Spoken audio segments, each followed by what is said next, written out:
Waiting পেয়ে যখন অয়ন বর্ষাকে জিজ্ঞেস করলো ফোন ওয়েটিং কেন, বর্ষা তখন বিরক্ত হয়ে বলল, তুমি কি আমাকে সন্দেহ করো? মামা ফোন দিয়েছিল, আমার প্রচন্ড ঘুম পাচ্ছে, সকালে প্রাইভেট আছে, এই বলেই ফোনটা কেটে দিল বর্ষা। 2 বছরের রিলেশন ওদের। অয়ন প্রচন্ড ভালোবাসে বর্ষাকে। ইদানিং বর্ষার ফোন বেশিরভাগ সময় ওয়েটিং থাকে। অয়নের সাথেও বেশি কথা বলে না। সব মিলিয়ে দৈনিক 5 থেকে 10 মিনিট কথা হতো ওদের। কথা বলা শুরু করলে বিভিন্ন রকমের বায়না, বই পড়বো, ঘুম আসে, আম্মু আসতেছে, আরো অনেক কিছু বলতো। এইসব ব্যাপারগুলোতে অয়ন প্রচন্ড রকমের মানসিক আঘাত পেলেও বর্ষার কাছে মুখ ফেটে কিছু বলার সাহস পাচ্ছে না। এটা সেটা ভাবতে ভাবতেই ঘুমিয়ে পড়ল অয়ন। মাঝরাতে হঠাৎ ঘুম ভেঙে গেল। কি মনে করে জন্য বর্ষাকে ফোন দিল অয়ন। বর্ষার নাম্বারটা এত রাতে ওয়েটিং পেল সে। মনে হয় বুকের পাঁজর ভেঙে গেল অয়নের। এত রাত জেগে কার সাথে কথা বলছে বর্ষা? একটাই প্রশ্ন বারবার মাথার মধ্যে ঘুরপাক খাচ্ছে অয়নের।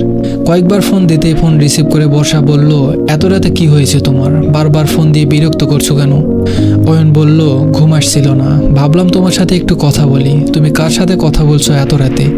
বর্ষা বলল, সামনে আমার গ্রুপ সেমিস্টার, গ্রুপের ফ্রেন্ডদের সাথে কথা বলছিলাম। ছেলেটি মেয়েটির কথা বিশ্বাস করলো, কারণ ছেলেটি অন্ধ, বিশ্বাস করতো মেয়েটিকে। আবার ফোন কেটে দিল বর্ষা। অয়ন আবার ফোন দিল বর্ষাকে, এখন আবারও ওয়েটিং। একটু পর পর অয়ন ফোন দিয়েই যাচ্ছে, কিন্তু বর্ষা অন্য কারোর সাথে কথা বলছে। এভাবে প্রায় 2টা ঘন্টা চলে গেল। নাম্বারটা এখনো ওয়েটিং। কিছুক্ষণ পর নাম্বারটা বন্ধ করে রাখলো বর্ষা। অয়ন বুঝতে পারলো বর্ষার মনের রাজ্যের রাজত্বটা এখন আর অয়নের হাতে নেই, সেটা অন্য কেউ হাতিয়ে নিয়েছে। সেই রাতে আর ঘুম হলো না ছেলেটির। সারা রাত ধরে বর্ষাকে ফোনে ট্রাই করেই গেল, কিন্তু নাম্বারটা বন্ধ। পরের দিনও 1000 বার চেষ্টা করে গেল প্রিয় সেই কণ্ঠটা একবার শোনার জন্য। 2 মিনিট পর পর চেষ্টা করে যাচ্ছে, কিন্তু কোনো কাজ হয়নি। সন্ধ্যাবেলা বর্ষার ফোনে কল ঢুকলো, কিন্তু বর্ষা কল তুলছে না। কয়েকবার চেষ্টা করার পর ফোন রিসিভ করলো। অপরিচিত একটা মেয়ে বলে উঠলো, কে আপনি, কাকে চান? অয়ন বলল, এটা বর্ষার নাম্বার না? বলল, হ্যাঁ বর্ষার নাম্বার, কিন্তু ও এখন কথা বলতে পারবে না, একটু ব্যস্ত আছে। 5 মিনিট ধরে অনেকক্ষণ রিকোয়েস্ট করার পর মেয়েটা বলল, দেখুন ভাইয়া, বর্ষা আপনার সাথে কথা বলতে চাচ্ছে না, আপনাকে ফোন দিতে নিষেধ করেছে। অয়ন আর নিজেকে কন্ট্রোল করতে পারলো না, ফোনের মধ্যেই কেঁদে ফেললো। কিছুক্ষণ পর বর্ষা ফোন ধরে বলল, প্লিজ তুমি আমার নাম্বারে আর কখনো ফোন দিবে না, আমি একটু একা থাকতে চাই, আমাকে মুক্তি দাও। আর তোমার সাথে আমার রিলেশনটা তোমার ফ্যামিলি মেনে নিলেও আমার ফ্যামিলি কখনোই মেনে নিবে না। অয়ন শুধু কাঁদছে, কিছুই বলছে না। মনে হচ্ছিল তার বুকের বাম পাশে কেউ যেন সজোরে একটা লাথি মারলো। বর্ষাকে অনেক বোঝানোর চেষ্টা করে অয়ন। শেষমেশ অয়নকে অনেক অপমানজনক কথা বলে, বর্ষা, ভালোবাসি না তোমাকে, তোমাকে আমার বয়ফ্রেন্ড পরিচয় দিতে লজ্জা লাগে, তুমি আমাকে বারবার ফোন দিবে না, তোমার সাথে আজ থেকে আমার আর কোনো সম্পর্ক নেই, এটা বলেই ফোনটা কেটে দিল বর্ষা। অয়ন কি করবে কিছুই বুঝতে পারছিল না। সবচেয়ে কাছের বন্ধু নাইমের ম্যাসে চলে গেল। নেশা করার বাজে বদ অভ্যাস আছে ওর। ব্রেকআপের কথা বলতেই অয়নের হাতে একটা সিগারেট ধরিয়ে দিল। এত কষ্টের মাঝেও সিগারেটটা ভালোই লাগলো, কেমন যেন একটা স্বাদ আছে এতে। তারপর কোনো রকম সান্ত্বনা দিয়ে বাসায় যেতে বলল, আর পকেটে 1 প্যাকেট সিগারেট দিয়ে দিল।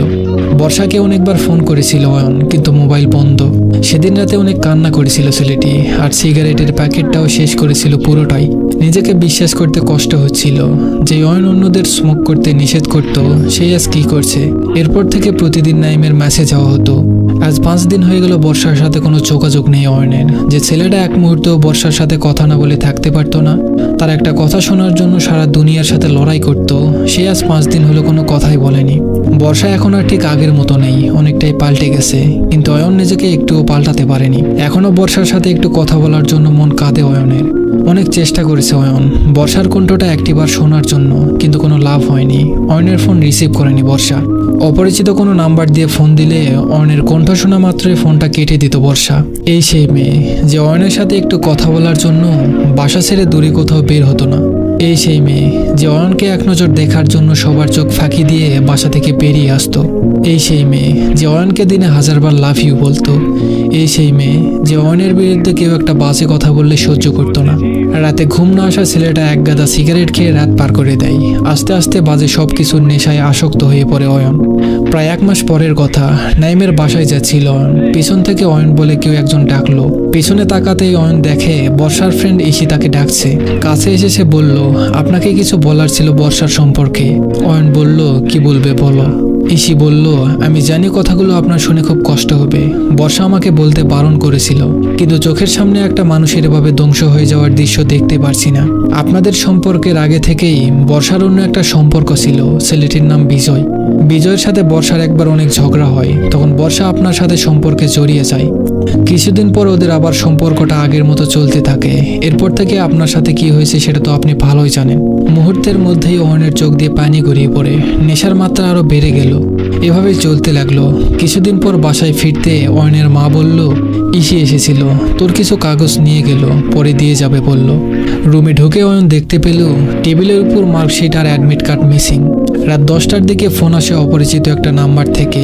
ফোন রিসিভ করে ঘুমার নেশার ঘরে কি যেন বলেছিল অয়নের নিজেরই মনে নেই। পরদিন বাসায় এসে ইসি একটা ভর্তি রিসিভ অয়নের হাতে দিল আর বলল, দুজনেই ভর্তি হয়ে গেলাম কলেজে। ইসি ভালো ছাত্রী ছিল, চাইলেই পাবলিক ভার্সিটিতে পড়তে পারত, কিন্তু অয়নের জন্য এই প্রাইভেট ভার্সিটিতে ভর্তি হয়। অয়নের মায়ের মন জয় করে নিয়েছিল ইসি।